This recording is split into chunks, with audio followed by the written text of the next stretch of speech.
hoje o Brasil, no setor de laticínio, ele é uma potência no mundo, é respeitadíssimo pelo volume e ainda não pela qualidade, pelo desenvolvimento dos produtos que fazem. Eu acho que o cenário mudou dos últimos 5 anos. E aí, tudo bem? Antes de começar esse episódio aqui, eu tenho um recadinho para você. Se você é do marketing e trabalha ou presta serviço para uma empresa do agronegócio, ou é do agro e trabalha no marketing, você precisa conhecer a formação Lidicultura. Essa é a formação em marketing digital para o agronegócio mais completa do Brasil, com vídeos, materiais de apoio e tutoriais completos para você aprender tudo sobre o universo do marketing digital no agro. Saiba mais em www.lidicultura.com.br. O link está aqui na descrição. Agora bora começar.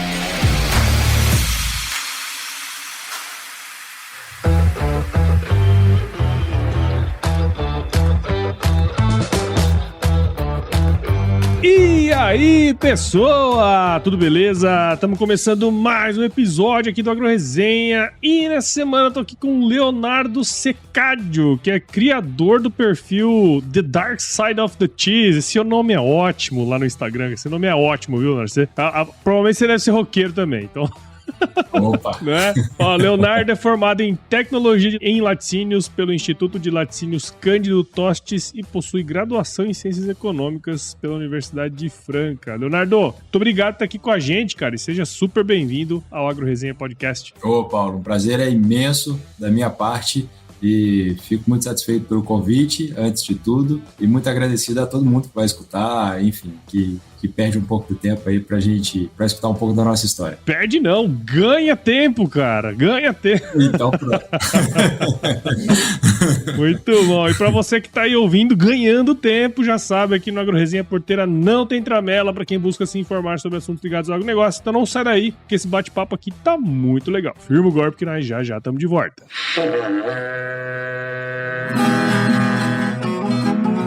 Bom, você já deve ter ouvido a máxima de que é o olho do dono que engorda o boi, certo? Isso é verdade até certo ponto, afinal, só olhar não adianta nada ser uma boa direção.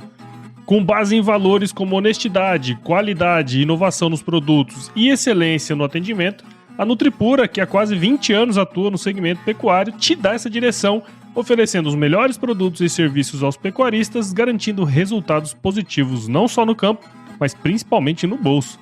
E eu digo isso não é da boca pra fora não, afinal eu trabalhei lá, cara, eu vi com meus próprios olhos a competência técnica e o cuidado com o negócio do cliente. Saiba mais sobre a Nutripura em www.nutripura.com.br e fique ligado nos artigos que saem no blog Canivete, que na minha opinião é o melhor conteúdo sobre pecuária de corte que você vai encontrar na internet. Siga também a Nutripura nas redes sociais, é só chegar lá no Instagram, Facebook, Twitter e YouTube e fique atualizado sobre o que há de mais avançado na pecuária. Nutripura, o produto certo na hora certa.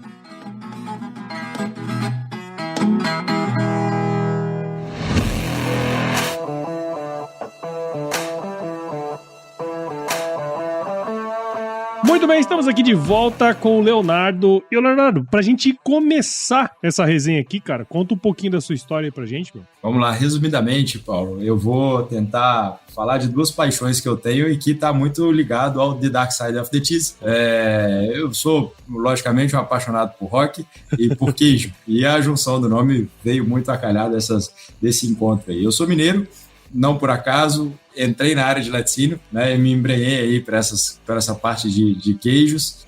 Formei em laticínio num instituto muito conhecido em Juiz de Fora, né, o Instituto de Laticínio Cândido Tostes, e vim a trabalhar aí como dentro da indústria, num primeiro momento, e depois na área de ingredientes, né.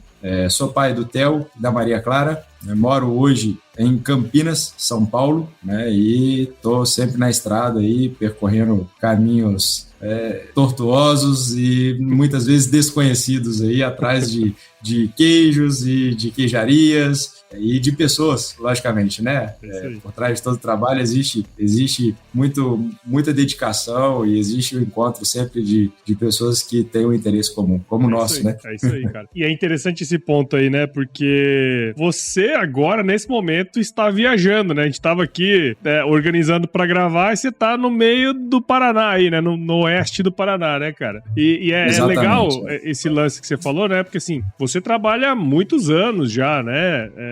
Com a indústria de laticínios e tal. Mas assim, eu sei que você tem essa paixão pelo rock, né? Pelo The Dark Side of the Cheese e pelo queijo aí também, cara. Mas você tem alguma ligação, assim, com a pecuária de leite? Ou isso vem...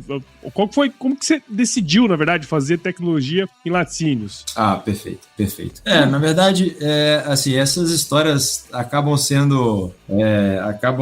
vindo, né, muito, muito ao acaso na nossa vida, né? Ou, logicamente, por uma escolha do destino. Eu, assim, o mais próximo que eu tive da pecuária leiteira foi com minha avó. Minha avó produzia queijo numa fazenda próxima a Minas, né? Os meus bisavós eram agricultores de pecuária leiteira, né? Na fazenda Santana, que fica em São João do Nepomuceno. Num determinado momento, ela saiu da fazenda e foi para a cidade, para Juiz de Fora, né? Trabalhou em hospital, né? Como auxiliar de enfermeira. E depois meus pais tiveram, quando minha mãe se casou e meu pai, eles tiveram indústria têxtil, né?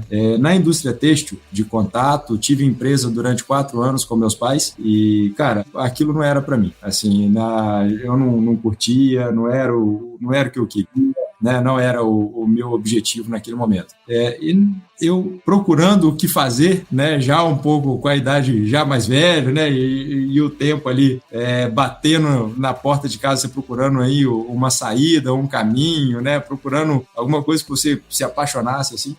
Eu caí numa inscrição, na verdade, uma amiga minha me mostrou uma inscrição do vestibular da Cândido Toches, da qual eu nunca havia pensado em fazer. E numa conversa muito informal, eu falei, poxa, eu acho que seria interessante, talvez vou fazer vestibular para tentar ver o que é o curso, enfim, o que seria dado ali, né, como matéria. E comecei, assim, um pouco ao acaso, a estudar laticínio dentro do Instituto Cândido Toches. E ali, logicamente, existem as áreas, né? Quando você faz o curso da Cândido Toches, você estuda laticínio de uma maneira geral, né? E aí você escolhe a parte de queijo, tem a parte de leite em pó, né, ou desidratados que a gente fala, tem a parte de UHT, a parte de equipamento, né, e você vai tomando rumos ali, né, ao acordo com seu gosto e com suas aptidões. E eu fui me embranhando muito na área de queijos, inicialmente pensando em indústria. No início, o que a gente vê hoje como movimento aí de pequenas queijarias, isso nem existia, nem era falado, e com o passar dos anos entrando mais nesse movimento, né, que hoje existe, está muito associado às mídias sociais, né, e está muito associado ao faça você mesmo, né, que aconteceu na história da cerveja, na história, enfim. Acontece em tudo agora. Em todos os alimentos hoje, né, principalmente os alimentos ancestrais que a gente fala, né, os mais antigos aí, né. Você entrou meio que por acaso nesse negócio aí, né, e eu confesso que eu também, se você não sabia que existia um instituto, né, o Cândido Toches, que mexia com esse trem, eu sabia muito menos, né. Eu não tinha nem ideia que existia. Apesar de ter trabalhado muitos anos com pecuária de leite, eu nem imaginava, né, que tivesse algo voltado para isso, né. Em Minas Gerais, o maior produtor de leite do Brasil, né, não sei se é ainda, mas acredito que seja, né, e o Brasil é um potencial produtor de leite também, né. A minha pergunta, cara, vai muito nesse sentido, porque assim, eu conheço muito o potencial da pecuária de leite e entendo, cara, que na medida em que a nossa população avançar e o Brasil economicamente avançar, a gente vai ter uma migração cada vez maior para outros tipos de queijos, né? Porque assim, a gente bebe leite UHT, come queijo mussarela, né? Aí quem tem um pouquinho mais de dinheiro, ele come o iogurte e tal, mas a gente sabe que tem uma infinidade de coisas, né, cara, que a gente pode fazer com leite, mas que muitas vezes a gente não tem acesso. A minha visão é o seguinte, quanto mais a gente tiver esse avanço e mais as pessoas quiserem consumir coisas, né, derivados de leite diferentes, mais oportunidades vão ter para pessoas iguais a você, né, que trabalham nessa indústria. Pensando nessa experiência que você tem aí ao longo desses mais de 12 anos, você tá trabalhando no indústria, né, de laticínio e tudo mais. Quais são, cara, as oportunidades que você enxerga para os profissionais, vamos dizer, que têm interesse aí de atuar numa área como a sua, né, ou correlata, assim, cara? Ô, Paulo, você sabe que essa pergunta é muito interessante, muito boa. Você sabe que hoje, o Brasil, logicamente, quando a gente fala em agricultura, né, o Brasil é um monstro, né, cara, no mundo. O Brasil, cara, é uma potência admirável. assim, tanto no campo produtivo quanto no campo de pesquisa. E a história da região e da escola, né, da qual eu me formei, que você citou, né, está muito relacionado com isso. A escola Cândido Toches, o Instituto Cândido Toches, ele foi fundado em 1937, se eu não me engano, eu posso estar errado na data, né, mas foi um dos primeiros institutos da América do Sul, né, justamente pelo fato de que naquela região existia uma pecuária leiteira já em desenvolvimento, muito por ser uma região de montanha, né, da Serra da Mantiqueira, existia leite e café e existia uma preocupação com a mão de obra, com especialização de mão de obra voltada à área técnica para o desenvolvimento da indústria. Isso foi no governo, pós-governo Vargas, entre o governo Vargas, enfim, com os institutos técnicos. E na década de 70, no final de 70 início de 80, o Brasil, a escola, o Instituto de Laticínio Cândido Toches, ele se associou à Embrapa pelo braço da EPAMIG, né, a empresa de pesquisa agropecuária de Minas Gerais, e que é uma potência também, né, em tecnologia. Eu te diria hoje que o mercado de trabalho ele é carente. Hoje falta mão de obra especializada na parte de laticínio. Hoje a gente busca quem está formando e muitas das vezes, como aconteceu comigo, né, eu já formei já empregado. Assim, na verdade, eu fiz estágio já como funcionário de uma empresa, né? O Brasil hoje ele é o 5º maior produtor de leite do mundo. E ele está entre o 5º e o 6º maior produtor de queijos do mundo. Só que na maioria das vezes a maior parte do consumo de queijos que a gente consome não é em mesa, né? Não faz parte do nosso dia a dia, mas ele entra como ingrediente em pizza, em hambúrguer, né? Enfim, em outras receitas culinárias que como ingrediente aí, enfim, na composição de alguns alimentos. Então, assim, hoje o Brasil, no setor de laticínio, ele é uma potência no mundo, é respeitadíssimo pelo volume e ainda não pela qualidade, pelo desenvolvimento dos produtos que fazem. Eu acho que o cenário mudou dos últimos 5 anos. E em se tratando de mão de obra, a gente vê cada vez mais cursos surgindo, tentando suprir uma demanda de mercado, que hoje existe muito mais demanda do que oferta, sabe, desse profissional, do profissional de fábrica. Legal. Cara, é muito louco isso, né? Porque assim, me parece, tá, que independente de qual área nós estamos falando, tá? A gente podia estar falando aqui de produção de qualquer coisa. Me parece que a disponibilidade de gente para trabalhar é um grande problema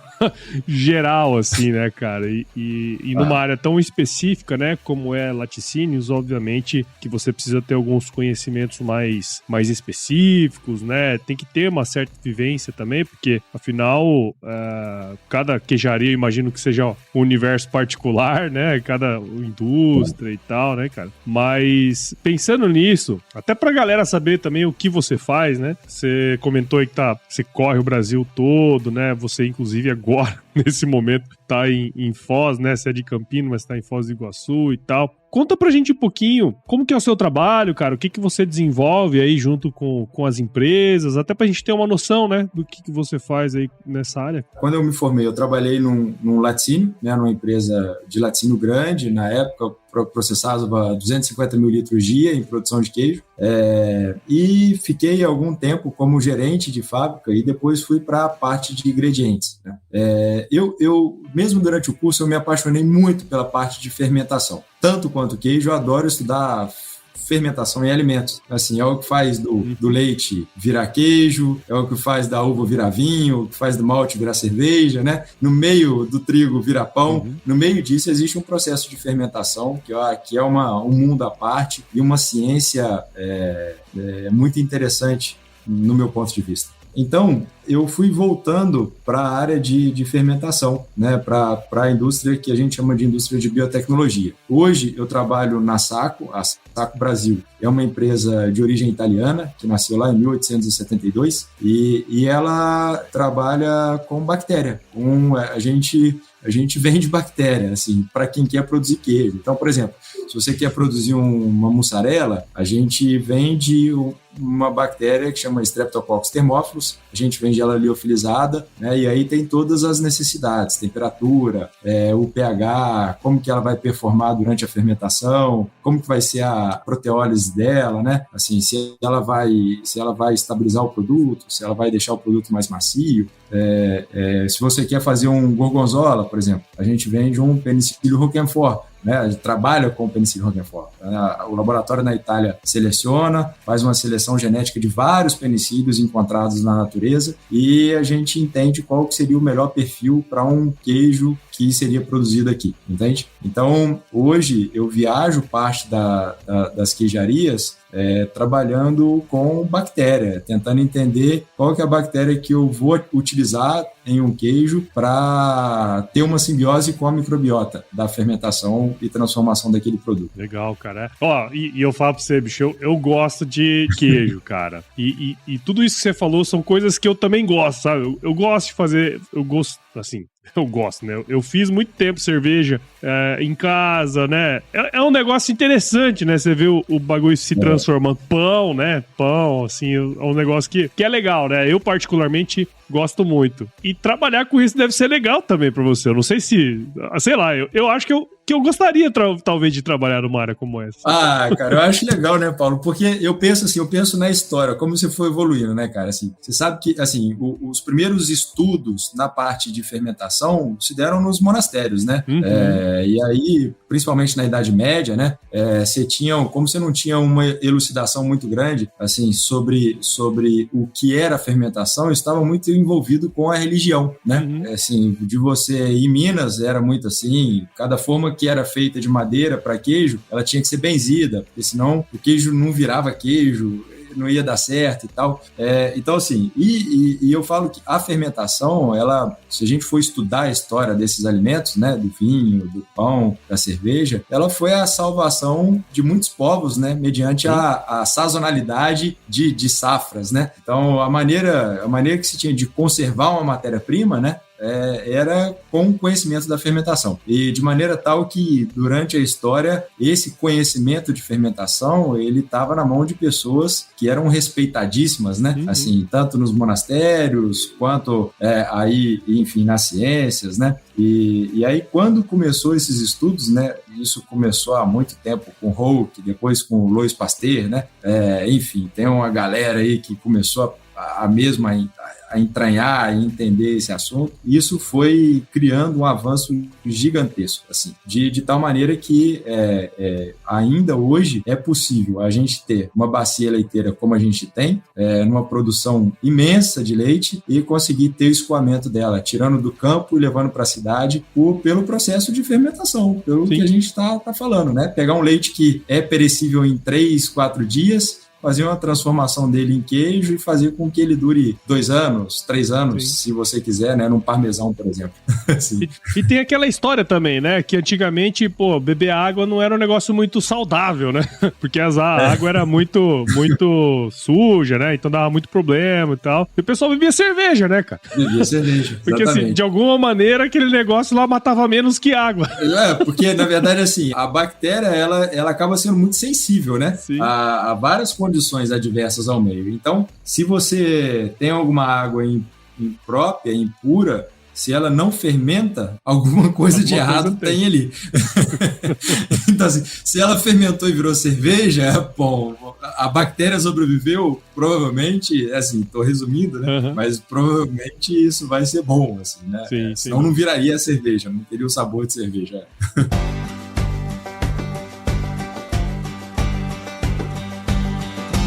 E aí, tá curtindo o bate-papo, cara? Espero que sim. Mas eu tô passando aqui para te dar um recadinho. A missão da Stoller é transformar conhecimento em inovação para a agricultura, gerando valor a todos os envolvidos. Por mais de 50 anos, ela transforma conhecimento em inovação no esforço de impulsionar as culturas a alcançarem seu máximo potencial genético e atingir altas produtividades. E quando se trata de conhecimento, você pode encontrar tudo sobre fisiologia, nutrição e biologia de plantas no podcast Campo On, produzido pela Stoller.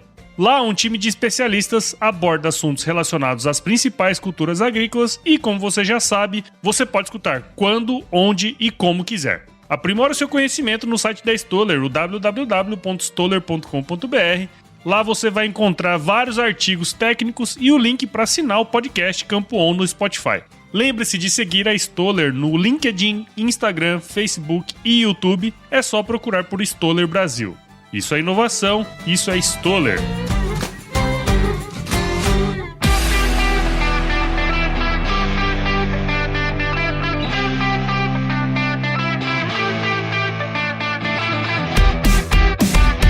Eu lembro de quando eu fiz tecnologia de alimentos, eu fiz tecnologia em laticínios quando eu fiz agronomia, né? E aí, eu lembro da professora falando assim que quando você vai no mercado, aí você compra aquela mussarela, aí a hora que você vai tirar a mussarela, tá quebradiça, provavelmente você tem um nível de... O leite que foi fabricado, ele não era um leite de boa qualidade, né? E você provavelmente, você vai nessas indústrias diariamente, cara, você tem contato no seu dia a dia, eu acredito, com muitos problemas, né, de fabricação, qualidade de matéria-prima, o que acarreta um produto, né, de certa maneira, sem muita qualidade, a hora que você lá na frente. E nós estamos vivendo um momento de queijos de qualidade, igual você comentou, né? Então parece meio que um contrassenso, né? Nós temos um baita de um nicho massa pra caramba de queijos de qualidade, mas ao mesmo tempo a maior parte do queijo que a gente consome, né, seja ele dentro de comida, ali no pãozinho de manhã, né, a gente sabe que é um queijo que é mais comum, né, o mussarela e tal. Quais são, cara, hoje, os principais problemas, o que acontece com mais frequência na indústria e que acarreta em perdas de produção, e o que a gente como consumidor, tá? Aí eu tô jogando a bola pra você como consumidor. O que a gente como consumidor vai olhar lá na frente na hora de pegar um produto e tal, de analisar um produto, o que a gente tem que olhar, o que é visível, o que não é visível. Eu queria entender um pouquinho, tanto a visão da indústria, né, os problemas que você mais encontra lá, e o que a gente, consumidor, tem que ficar de olho, assim. É uma pergunta difícil de responder, viu? Não, com certeza. Assim, porque é o que eu quero, é uma inclusive. Infinidade de coisas, né? Você tá perguntando, passou um monte de coisa na minha cabeça. Acho que pode ser isso, e poderia falar. Bom, quando a gente fala, esse exemplo que você citou da mussarela, né, dela tá quebradiça, né? Na verdade, isso é mais um problema tecnológico do que um problema sanitário, né, que eu te diria. Quando ela está muito quebradiça, normalmente ela teve uma acidez excessiva, né? E aí a gente fala que junto à acidez a gente teve uma perda de cálcio maior do que deveria ter no processo de fermentação. E muitas das vezes essa acidez excessiva ela é proveniente de um leite ácido, né? Ou um leite que ficou mais tempo numa temperatura mais alta, que demorou mais a chegar no laticínio, né? Assim, pode acontecer N outras coisas, mas uma das causas seria essa, né? Então, eu te diria que esse passa a ser um problema muito mais técnico, porque ele não te acarreta prejuízo nenhum à sua saúde, né? Mas não é o que você deseja como produto. E essa entra na margem dos maiores problemas hoje encontrados no mercado, né? Assim, é muito mais do que um problema de contaminação que existe. Os problemas que dão maiores dores de cabeça para quem produz queijo são técnicos, né? Uma mussarela que está mole e aí o mercado não compra porque ela não fatia bem, gruda uma fatia na outra, né?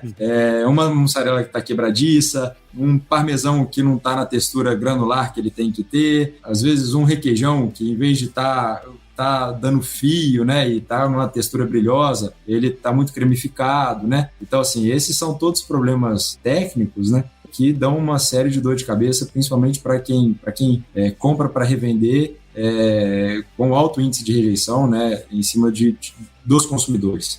E aí, logicamente, entra na parte dos queijos contaminados, né, que se a gente dá meia lida nesse assunto, você vai ver, não come queijo que é cheio de furinho porque teve crescimento de coliforme, né? Assim, alguns problemas que a gente chama de boca de sapo, né, quando o queijo está todo aberto, assim, todo destacado, também é um crescimento de clostrídio, né, que não é o desejável. Muitas vezes a casca, às vezes a indústria quer uma casca um pouco mais homogênea, e você tem uma série de mofos ali crescendo de N maneiras, né? Isso é o que normalmente a gente pode citar como características não desejáveis, né, no produto. E eu costumo falar em relação a consumo, isso muita gente me pergunta, normalmente quando eu estou descontraído, a gente está bebendo uma cerveja, aí tem um queijo na mesa, aí você fala, Léo, como é que eu escolho um bom queijo, né? Assim, com boas condições para me alimentar. Eu falo, bom, como é que você escolhe uma boa fruta quando você vai no supermercado? Você pega, né, ela, você cheira, você aperta, vê se ela está muito madura, pouco madura, assim, vê se ela está bem, se a casca está formada e tal. Eu não vejo que é diferente para um leigo na hora de comprar um queijo, né? Assim, é um alimento vivo, né? Então, a melhor maneira de você fazer uma avaliação realmente entender qual a característica. Quero comprar um camembert, quero comprar um brie, quero comprar um queijo canastra. Assim, o que eu tenho que esperar de um queijo desse? Um camembert e um brie, a casca tá branquinha, ele tem que estar um pouco mais macio, macio, ele não pode estar deformado, né? Enfim. E aí, em cima dessas características, eu fazia uma avaliação sensorial ali, né? Tato, cheiro, né? Enfim. E isso eu acho muito bonito, e eu faço muito isso quando eu vou em mercado, sabe? É um queijo canastra, e você olhar, a massa tá fechadinha, a casca tá bem amarelada e tal. Essa avaliação é muito interessante. E ela para um leigo, ela tem que ser feita de uma maneira empírica mesmo, né? Assim, não dá para a gente colocar uma série de cálculos, né? Acho que ninguém quer chegar a esse ponto, né? Isso deixa para a gente. Assim, eu te diria que teria 2 problemas, né? As mussarelas, hoje atendendo às demandas técnicas, né? E quando a gente fala de mussarela, que é o queijo mais produzido, né? Existe uma série de demandas, né? A mussarela tem que fatiar bem, tem que derreter bem, tem que ter um bom fio, né? Ela não pode ficar se rompendo, ela não pode soltar muito óleo, por exemplo, na pizza, quando você vai fornear, não pode ficar nadando em óleo, né? Ela não pode escurecer demais, então ficar cheio de queima, né? Ela tem que derreter sem escurecer. Essas são as exigências técnicas de mercado. E as exigências de consumidor ali, que um queijo está com um cheiro bom, com a casca bem formada, né? Tá com a massa fechadinha, né? Enfim. Legal. Cara, assim, eu joguei a bola quente aí na sua mão, né, cara? Mas o lance é esse mesmo, né? Assim, não tem como a gente, como leigo, saber de tudo, né, cara? Eu acho que a gente ter aí esse conhecimento prévio, né? Você falou empírico, faz parte. Eu acho que é isso aí mesmo, né? Mas aí, cara, eu quero trazer o que eu achei fenomenal a sua página, né? Recentemente eu gravei um podcast com a Mike, né? Lá do Mundo dos Queijos. Que ela faz um trabalho super legal, interessante nas redes sociais, mostrando diferentes tipos de queijo, com apresentações assim, né, cara? Que dá vontade de você comer ali aquele negócio ali na hora, né, cara? Você vê, dá água na boca até, né? Mas aí você veio com uma proposta completamente diferente, cara. Eu quero mostrar o lado obscuro da produção de queijo, né? Inclusive, e aí o nome é maravilhoso, né? O The Dark Side of the Cheese, né? The Dark Side of the Moon, que é o disco do Pink Floyd, né? Quer dizer, você quer mostrar o lado obscuro aí do mundo dos queijos, né, cara? Conta como que surgiu, né? A ideia de criar o perfil, por que você quis criar o perfil também, cara? Cara, pois é assim, inicialmente foi uma provocação, né? Assim, a ideia foi um pouco isso, né? Eu brincava porque eu ia em muitas fábricas e eu via uma mega propaganda bem feita e um trabalho muito legal mostrando a qualidade dos queijos, né? Um pouco o lado lúdico dos queijos, que tem que ter, né? Eu sou totalmente favorável a gente promover essa característica, né? Eu brinco que quando eu fui estudar, né?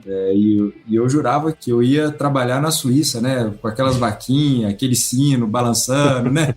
Assim, aquela fabriquinha, né? Bonitinha, assim, com o tempo. E, logicamente, na prática, o buraco é mais embaixo, né? O bicho pega, assim, né? Falando no mineirês ali, né? Então, foi uma provocação, porque eu via esse trabalho muito bem feito, né? Nas redes sociais, que cresce ano a ano, daqueles queijos bonitos, né? Aquelas montanhas na Suíça, né? Aquelas olhaduras com ratinho. E eu pensei, pô, eu acho que a gente tinha que falar também do lado negro, né? Que não deixa de ser enaltecedor para quem produz o queijo, né? Claro. Porque de uma determinada época, né? Assim, como todo mundo passou a enxergar só o lado lúdico, todo mundo começou a se embrenhar no queijo e se sentir queijeiro, assim, produzindo... É o mundo de Instagram, cara. É o mundo maravilhoso do Instagram, cara. É isso aí.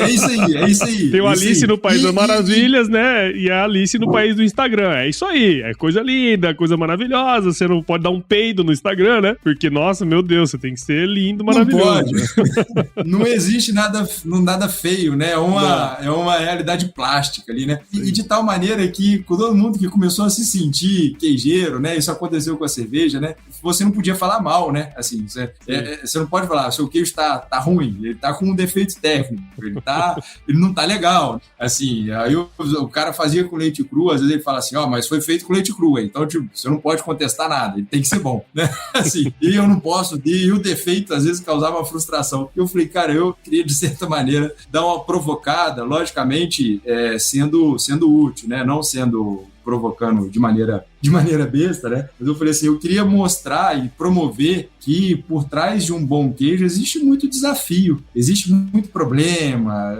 existe muita tentativa e erro, existe, assim, você busca um problema, você busca uma solução de um defeito, e às vezes você não tem a quem recorrer também, porque ninguém quer falar que tem problema, né? Ninguém tem problema, né? Assim, mas todo mundo tem. Não é assim, né? Isso a gente pode levar para nossa vida no Instagram, né? Então eu acho que a ideia foi um pouco essa, né, cara? E eu fiz muito na brincadeira, viu, Paulo? Assim, um dia eu tava tomando café num hotel e aí eu falei, cara, a gente tem que mostrar um pouco o lado escuro do queijo. E o lado escuro do queijo, na hora me veio o nome, né? Assim, do Dark Side of the Moon. O lado escuro da lua, né, cara? Aí eu falei assim, pô, o lado escuro do queijo, já sei o nome que eu vou pôr nessa página, né? E foi muito engraçado que, num primeiro momento, eu falei assim, eu vou pôr vou fazer essa página e não vou vincular ela ao meu nome, né? Eu vou fazer ela e vou jogando todo o podre que existe ali e ninguém vai saber quem foi, né? O autor, né? Mas logo o pessoal foi, Léo, adorei a página, Léo, adorei. Aí eu falei, nossa, não era pra ter Léo ali, né? Assim, não era pra ter meu nome, né? Não era essa a ideia. E eu, justamente porque eu falei, cara, eu vou pôr muita coisa aqui, né? Que muita gente não vai gostar, né? Assim, mas eu vou, que se dane, eu vou fazer isso assim mesmo e deixa assim. Né? E aí depois o pessoal foi falando, Léo, adorei e tal. E ao contrário do que eu imaginei, choveu, meu WhatsApp choveu de foto de problema, sabe? Assim, o pessoal, olha esse problema aqui que teve, você podia postar esse, você podia postar esse queijo aqui, né?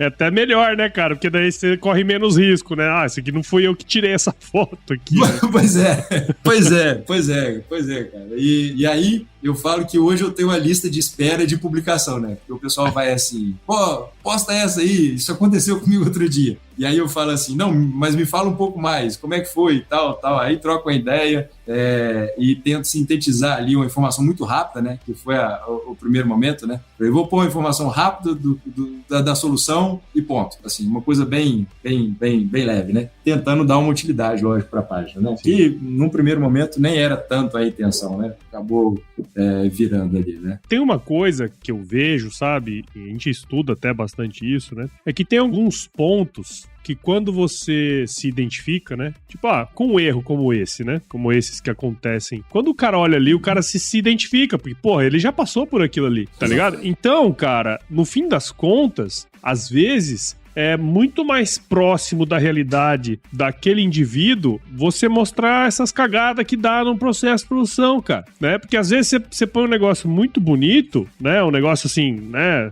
Igual vejo que a Mike, assim, eu adoro o trabalho da Mike, sabe? Mas eu falo, caralho, nunca vou comer um queijo numa paisagem dessa, cara.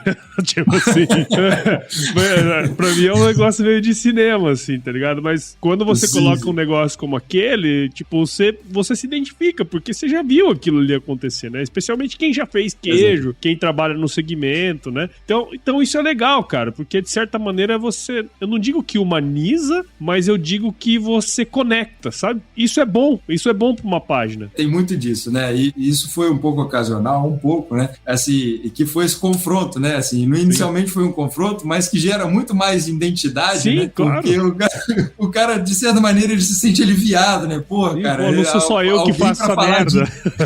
É isso aí, né? E não deixa de dar o mérito a quem produz um bom queijo, né? Porque mostra também a dificuldade que existe, né? Não é você chegar na sua cozinha e falar, hoje eu vou virar queijeiro, né? Sim. E acabou. E agora eu já virei um queijeiro formado, né? E isso é bom, cara, porque assim, ó, isso acontece muito. Por exemplo, assim, ó, eu quero ter minha própria horta em casa, né? Aí eu vou lá na casa agropecuária, compro 10 tipos de semente, ponho no chão. E aí, né? Aí a hora que cresce, o cara vai lá, vê que tem uma formiga que corta, tem não sei o que aqui, papapá. Aí ele começa a falar, porra, cara, esse negócio aqui é difícil pra caralho, entendeu? Tipo assim, eu quero plantar as minhas paradas aqui, porque eu não quero agrotóxico, aquelas paradas todas, né? Aí daqui a pouco o cara tá indo lá na loja agropecuária comprar a porra do agrotóxico, tá ligado? Porque senão vai matar as plantas dele. Então, eu acho legal esse ponto, porque assim, cara, cara, por que um queijo vale 200 pila o quilo? E por que tem um queijo que vale 10 conto o quilo? Cara, provavelmente é isso aí, é processo, né? O jeito de produzir, a qualidade da matéria-prima, a qualidade do produto que sai dali, né? Então, nada é simples quando você entra com mais profundidade, né, cara? Eu acho que essa é uma questão legal, porque você traz essas dificuldades, né? Cara, assim, e você sabe que isso é uma brincadeira que eu faço com minha filha, né, assim, outro dia a gente tava conversando e ela, pai, por que a gente põe agrotóxico nessa onda, né, cara, essas informações que vão enviesadas e tal, e eu lembro que ela tinha umas plantinhas no quarto e ela deixou morrer, sabe, assim, umas 3 plantinhas pequenininhas, né, e tal, era um cactus, que eu até brinquei com ela, falei, você deixou morrer um cactus, cara. Assim, como é que é? Como é que... E muitos então de brincadeira, né? E tinha umas suculentas também e tal. E aí eu falei assim, Maria, pensa a dificuldade que você teve de cuidar de 3 plantas. Agora imagina você numa fazenda grande, dessas que a gente vê na estrada, você tem que cuidar de uma plantação. Aí eu falei assim, cara, e imagina se isso for o seu retorno financeiro e isso for a sobrevivência, né, assim, de consumo de algumas cidades, né, de algumas regiões. Então, assim, passa a ter uma dificuldade gigantesca, né? As coisas são complicadas, né? Se não dá, se todo mundo quiser plantar orgânico, primeiro metade da população morre de fome, porque não vai ter dinheiro para pagar. E a outra, porque não vai ter alimento, porque as perdas vão ser muito maiores. Então, aí você entra num tema polêmico, né, hoje em dia, né? Pra caralho. Assim. Ixi, daqui a pouco já tem nego batendo na gente aqui. Pois é isso aí. E de alguma maneira é um pouco isso, né? Assim, as coisas dão trabalho e não dá para simplesmente a gente querer reinventar ou a gente querer menosprezar o que veio, né? A gente fala, quando a gente fala do grana padano, quando a gente fala de um queijo que eu acho fantástico, um queijo nacional, que é o queijo do reino, né? É da região onde eu nasci, da Serra da Mantiqueira, mas que foi um dos primeiros queijos produzidos, né, com leite pasteurizado no Brasil. Então, são histórias fantásticas, de muita luta, de tentar entender, de organizar equipamentos, organizar processos, de entender qual que eram as limitações, sabe? Tem muito estudo por trás daquilo, né? Para a gente simplesmente descartar isso e passar a enxergar que qualquer coisa, qualquer tipo de modelo de fabricação, ele tem que ser bonito e não pode ser questionado e se frustrar com qualquer problema que se enfrente em relação a essas produções, né? Sim, cara. Isso eu acho que tem muito a ver com o rock, né, cara? Que é o que a gente fala, assim, porque o rock, no nascimento dele, ele teve um papel do anti-herói ali, né, cara? Sim. Assim, né? Teve um papel da liberdade justamente por derrubar todo um status ali de heroísmo, né, cara, que se tinha, enfim, né? Tem muito esse lance da liberdade, né, por esse sentido, né, de poder mostrar um pouco da realidade mesmo, então.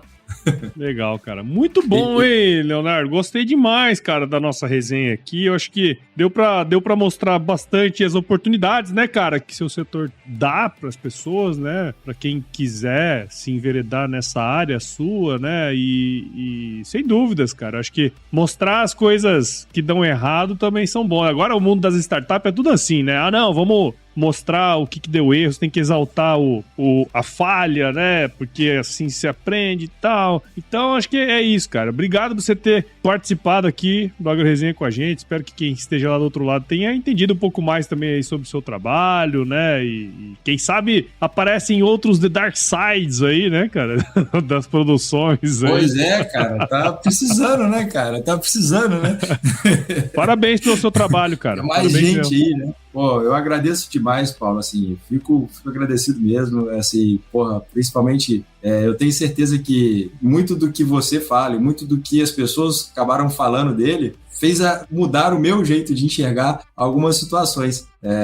E, cara, eu acho que é isso. Eu acho que, como eu falei lá no início, né, da sua pergunta, né, mais do que queijo, a gente vai conhecendo pessoas e trocando ideia, né, cara? No fim das contas é isso, né?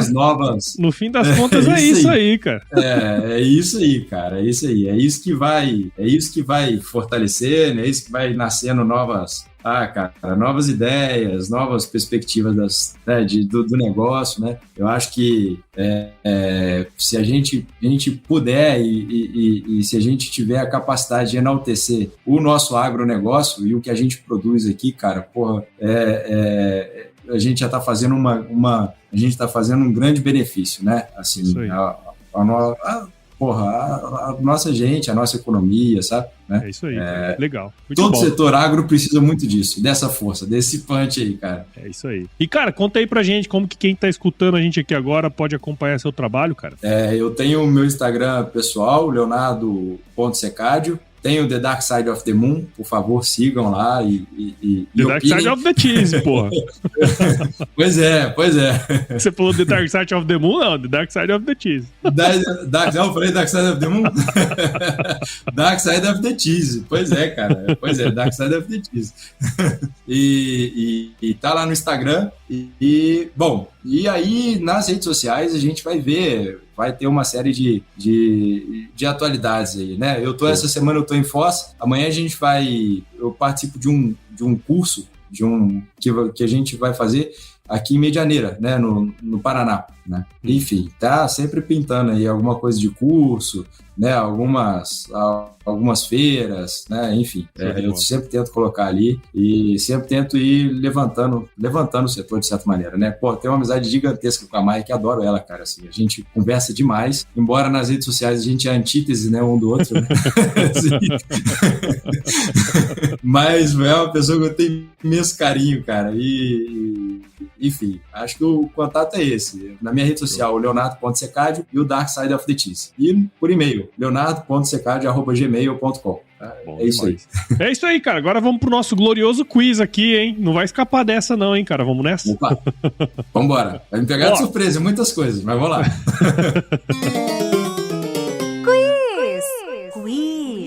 Ó, não tem pegadinha, eu vou te fazer algumas perguntas, você responde a primeira coisa que vier à sua cabeça, tá certo? Beleza. Leonardo Secadio, qual que é a sua música antiga predileta, cara? Ó, eu já dei a deixa aí, hein? Pois é. Vale falar do Dark Side of the Moon, do álbum inteiro? É bom. Eu acho que teve uma música que eu sempre escuto, cara, e eu escuto ocasionalmente. Uma das bandas que eu mais gostei que eu escutei na minha vida foi Black Sabbath, sabe? Uhum. E tem uma música que chama Under the Sun, que, porra, cara, eu acho que tem uma... Quem gosta de Black Sabbath, escuta Under the Sun na sua tradução, eu acho que ela tem uma mensagem muito, muito legal, muito maneira. Assim. Legal. Black Sabbath é da hora. E, cara, conta aí pra gente qual que foi o lugar mais legal que você já visitou, cara.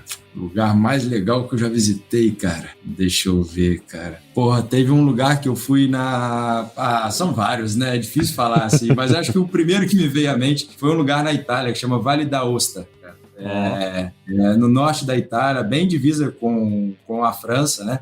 Próximo ao Mont Blanc ali. E é um lugar que é muito particular, porque, de certa maneira, as construções são um pouco medievais, assim, sabe? E um pouco gótica, assim. Cara, foi um lugar bem interessante, assim, que eu fui.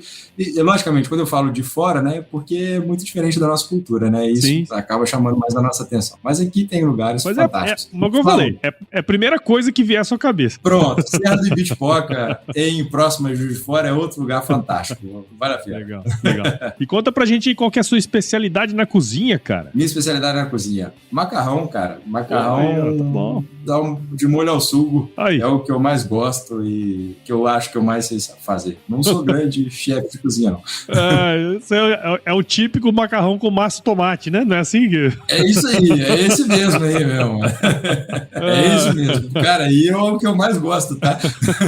Macarrão e capelete, pra mim, acho que são os dois pratos que eu mais gosto. Da hora. E, ô Leonardo, indica pra gente aí algum livro, cara, que de alguma maneira mudou sua visão sobre alguma coisa que você pode compartilhar com a gente? Cara, eu vou falar 2, tá? Pode, na hora.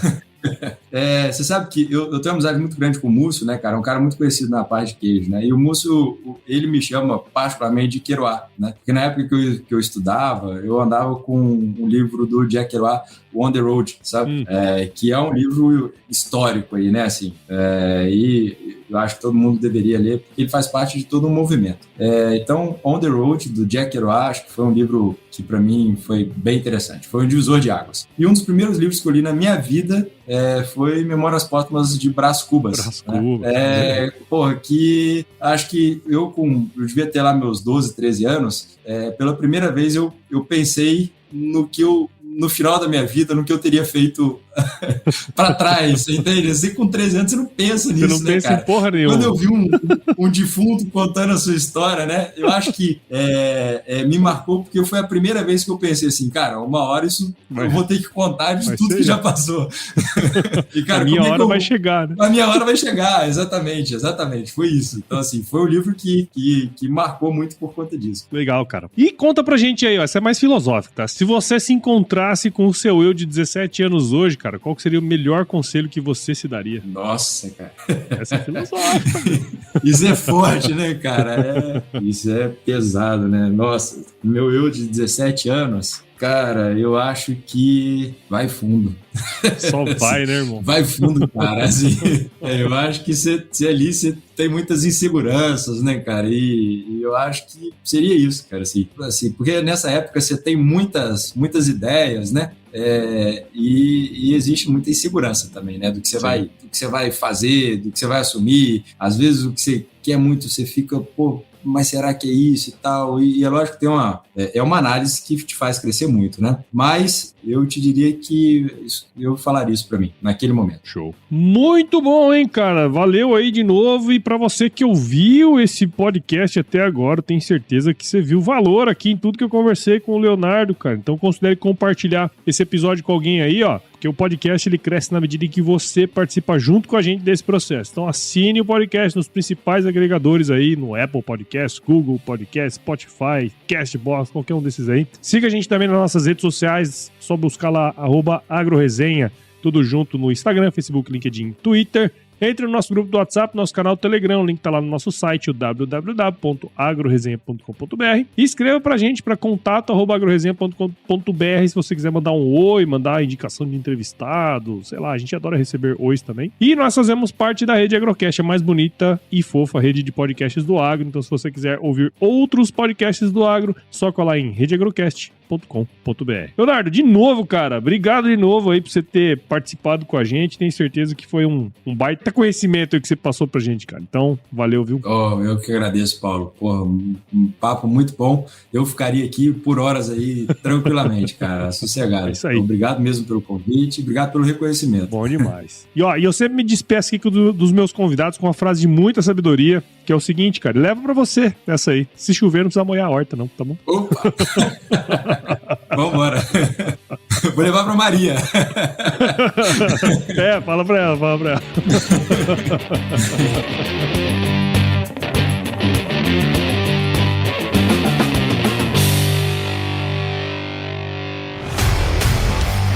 E aí, você gostou desse podcast? Se gostou, considere compartilhar esse episódio com alguma pessoa que irá se beneficiar desse conteúdo e nos ajude a alcançar ainda mais pessoas. O roteiro e a apresentação desse episódio foi do Paulo Ozaki, a produção do Agro Resenha e a edição do Senhor A.